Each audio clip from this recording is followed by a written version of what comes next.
Hello viewers, ये ज़माना अजीब भी है और अखलाकी तौर पर बहुत गरीब भी। यहाँ दीन जो है वो अब दिलों में कम और डिस्प्ले पे ज़्यादा नज़र आता है।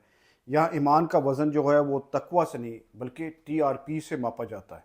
और यहाँ पर कुछ मुल्लाओं के मुताबिक दीन इतना नाजुक हो चुका है कि अगर इसे खूबसूरत मेज़बान लड़कियों के एक फ्रेम में आप पेश ना करें तो फिर आवाम तक पहुँच ही नहीं पाता है, इसको पहुँचा ही नहीं पाते। यानी अब दीन एक ऐसी शय, ऐसी चीज़ बन चुका है जिसे पेश करने के लिए गटर चाहिए, और वो गटर है इन्हीं मुल्लाओं के मुताबिक रमज़ान ट्रांसमिशन। चले मुबारक हो कि ये गटर अब अपने ख्ताम को पहुंचा है। साहिल अदीम और हशाम अलाई ज़हीर साहब के मुताबिक चूँकि लोग आम दिनों में दीन सुनते नहीं हैं या कम सुनते हैं, इसलिए उन्हें किसी न किसी तरह उन्हें इन अवाम को अपनी जानब खींचना पड़ता है। और इवन अगर इसके लिए ग्लैमर आपको चाहिए, जज्बात चाहिए और तफरीक का सहारा लेना पड़े तो भी जायज़ है। ये बात सबको मालूम है कि रमज़ान ट्रांसमिशन में मेज़बानों का जो इंतखाब होता है वो सिर्फ इल्मी बुनियादों पर नहीं होता है। यहाँ पर जो प्रोड्यूसर्स हैं वो प्रेजेंटेशन देखते हैं, खूबसूरती अहम है, ख़वातीन की ओपिनियंस को लेके वो बहुत इंपॉर्टेंस रखती है, और सबसे बढ़कर जो है वो आवाम को इंगेज कैसे किया जाए, वो मवाद, वो कंटेंट क्रिएट करना पड़ता है। अब कुछ उलमा जो ये जवाज़ पेश करते हैं कि अगर लोग जो हैं वो इन्हें देखने के बहाने आ जाते हैं, यानी खूबसूरत और लड़कियों को, तो उनको काबू करने के लिए दीन की बात भी उसमें सुना देनी चाहिए। ये दलील बड़ी मासूम सी लगती है बज़ाहिरन, मगर इसके अंदर एक गहरा मुनाफिकाना तजाद आपको दिखाई देगा। यानी इन्हीं के मुताबिक दीन पहुंचाने का मकसद तो नेक है, मगर ज़रिया जो है वो खुद एक इन्होंने हनी ट्रैप बना रखा है। ये ऐसा ही है जैसे लोगों को सच सुनाने के लिए पहले आप उनको पकड़ पकड़ कर झूठ सुनाएं, झूठ सुना के उन्हें अपनी तरफ अट्रैक्ट करें, और फिर उन्हें कहें कि अब हम आपको सच बात बताते हैं जो कि ये है। रमजान ट्रांसमिशन का मतलब रमजान ट्रांसमिशन नहीं होता सर। मसला ये है कि जो आम आवाम है, जिसमें वो लोग शामिल हैं जो कि किसी भी इंटेलेक्चुअल डिस्कोर्स को कभी भी नहीं सुनेंगे, उनको बस जबान नहीं आती, वो डरते हैं आलिम की इस्तिलाही गुफ्तगू से। वो टीवी के ऊपर रमजान के अंदर वो वाले कॉरिडोर में एंटर हो जाते हैं जहां पे फायदा उठाना जरूरी है कि रेडी वाले तक दीन पहुंचाया जाए। वो लड़की को देखने के लिए बैठे हों या कोका कोला को देखने के लिए जिसके ऊपर एतराज होते हैं, या फिर वो जो भी करने के लिए बैठे हों, इस वक्त इससे बेहतर मौका नहीं होता, क्योंकि आम आवाम 12 महीने में से 11 महीने कभी भी दीन की बात नहीं सुनेगी। मैं लोएस्ट कॉमन डिनोमिनेटर की बात कर रहा हूं। इधर जाके आपको मैसेज करना आपका टैक्टिकल अप्रोच होती है। इधर अगर आप कॉम्प्रोमाइज भी करें ना, कुछ चीजें जिन्होंने कहा यार कुछ जगहों पे कॉम्प्रोमाइज करनी पड़ रही होती है, तो ये टैक्टिकल अप्रोच है। सब मुसलमान हैं, चले सही है, मगर सवाल ये है कि क्या वाकई दीन को गटर में उतरे बगैर समझाया नहीं जा सकता है, या फिर ये जो गटर दरअसल इनके मुताबिक दीन नहीं बल्कि हमारे अपने मफादात, कमज़ोरियों और कारोबारी जहनीत का एक गटर बना दिया गया है, हमने खुद ही बनाया है।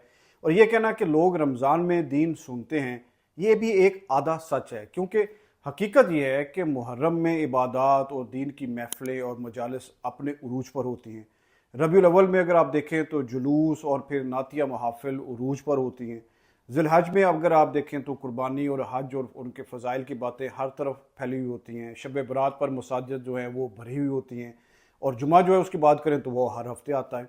तो फिर ये कहना कि लोग दीन नहीं सुनते हैं, असल में एक डिसेप्शन है, एक धोखा है, ना कि हकीकत। बल्कि एक मौलवी साहब भी रमज़ान ट्रांसमिशन के बारे में मैं आपको बताऊं तो वो सच बोल रहे हैं, लेकिन वो भी मज़ेदार है, मगर आखिर में फिर अपने ब्रांड को बेचने के लिए वो अपना ही ब्रांड का नाम पेश कर देते हैं। तो अफसोस तो इस बात का है कि मीडिया, फनकार, नात खान, कारी, उलमा और कारोबारी इदारे जो हैं, ये सब के सब मिल के रमज़ान के महीने को अपने अपने मुनाफे के लिए अपने अपने अंदाज में बेचते हैं। एक जो साहब बेच रहे जिसके भी मैंने बात की है वो भी आप सुने। खुदारा इन बदबख्तों के साथ सहर रफ्तार अपना ये मुकद्दस वक्त, कबूलियत का वक्त हरगिज हरगिज जाया मत कीजिएगा। ये मुबारक वक्त, ये दुआओं की कबूलियत का वक्त है। ये चैनलों को बंद कर देंगे जितने, ये औरतों को बिठाकर ये खेल तमाशे, ये इनामी प्राइस और न जाने क्या क्या लगाकर, ये सिर्फ प्रोग्राम नहीं है, ये पूरी माफिया, ये गोरख धंधा है। इसके पीछे करोड़ों का बिजनेस है। आपके रूहानी जज्बात, ईमानी जज्बात के साथ खेल कर ये माअज़ल्लाह आपके रोजे भी बर्बाद कर रहे हैं, और दर हकीकत ये सिर्फ माल बटोरने की एक साजिश है और आपको गुमराह करने की, आपको इन कामों में लगाने की साजिश है। मुझे एक बताया एक साहब ने कि एक एक शख्स वहां पर करोड़ों रुपए ले रहा है, जो वहां पर आकर एंकर बैठे हैं, करोड़ों रुपए ले रहे हैं सिर्फ इस बात के लिए।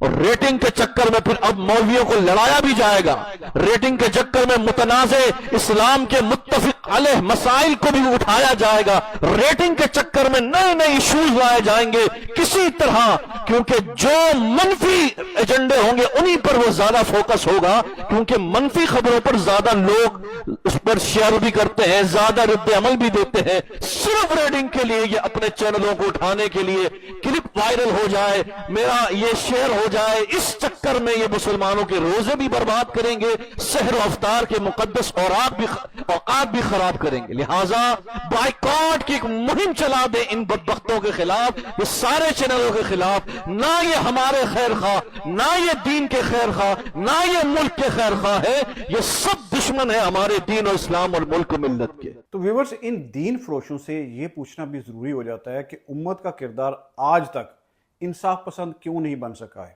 جھوٹ، ملاوٹ، حرام خوری، رشوت خوری اور پھر عدم برداشت کا جو ایک کلچر ہے، اس کا غلبہ ہے، وہ پھر ہر طرف کیوں پھیلا ہوا ہے؟ حتیٰ کہ یہ جو رمضان ٹرانسمیشن کو دین پہنچانے کا ان کے نزدیک بہترین ذریعہ قرار دے رہے ہیں، تو ان سے یہ بھی پوچھا جائے کہ رمضان المبارک میں شیطان جو ہے وہ تو زنجیروں میں جکڑا جاتا ہے، مگر ان کے سننے والے اور ان کے جو پیروکار ہیں وہ کھلے عام انسانوں کا خون چوستے پھرتے ہیں۔ وہ یہ کون لوگ ہیں؟ اور یہ دین فروش یہ کون لوگ ہیں؟ یہاں پر ایک تلخ حقیقت سامنے آتی ہے کہ جب دین میں ہی ان جیسے دین فروشوں نے ملاوٹ کر رکھی ہے تو باقی پھر بچے گا کیا؟ کیونکہ رمضان کا مہینہ ہو یا پھر نہ ہو، ہر فرقے کا مولوی جو ہے وہ اپنے اپنی مارکیٹ چلا رہا ہوتا ہے، اپنی اپنی پروڈکٹ بیچ رہا ہوتا ہے۔ ہر مولوی اپنے اپنے عقیدے کو دین کے نام پر اپنے مطابق رنگ و روغن لگا کر وہ فروخت کر رہا ہوتا ہے، اور یہ سب کچھ دین کی خدمت کے نام پر ہوتا ہے، فخریہ طور پر ہوتا ہے، مگر حقیقت میں یہ ایک مذہبی اکانومی بنا دی گئی ہے۔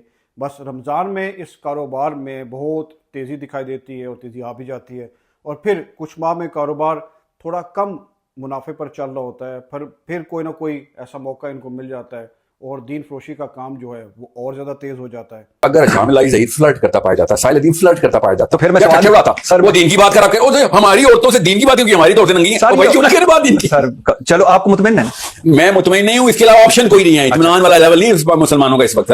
سر آپ نے بڑا لفظ استعمال کے لیے مطمئن، تذبذب کا حال وہ ہے کہ مجھے تو یہ بھی پتا ہے کہ جو ورژن آف اسلام دے نا اوریجنل، وہ بھی ان کو ہضم نہیں ہونا۔ آپ مطمئن کا لفظ کیسے استعمال کر سکتے ہیں؟ یہاں پہ کوئی اطمینان نہیں ہے اس طرح کے معاملات میں، یہ علت مجبوری کی علت ہے سر، شوق کی اطمینان کی علت نہیں بیٹھی ادھر۔ سر کمال کر دیا آپ نے، میں خوش ہوا آپ سے سر۔ ویورز، اگر ہم اس پورے فینامینن کو سائیکالوجی کے زاویے سے دیکھیں تو آج کا انسان ایک ایسی دنیا میں رہتا ہے جہاں کسی کی توجہ سب سے منافع بخش چیز بن چکی ہے۔ سوشل میڈیا کو ہی آپ لے لیں، اور میڈیا اور پھر مذہبی پروگرام اور مذہب فروش سب اس اٹینشن کے لیے ایک دوسرے کے ساتھ کمپیٹ کرتے دکھائی دیتے ہیں، جس کا نتیجہ یہ نکلتا ہے کہ اب دین کو بھی اٹینشن گریبنگ ٹول کے طور پر پیش کیا جاتا ہے، اور جب بار بار دین کو خوبصورت ویژولز اور بڑی خوبصورت جو سمارٹ اینکرز، جذباتی میوزک جو ہوتا ہے، اور پھر اس سارے کے سارے ماحول کو ڈرامیٹک انداز میں پریزنٹ کیا جاتا ہے، تو پھر ناظرین کے ذہن میں جو دین ہے اس کی شکل ایک انٹرٹینمنٹ کی بن جاتی ہے۔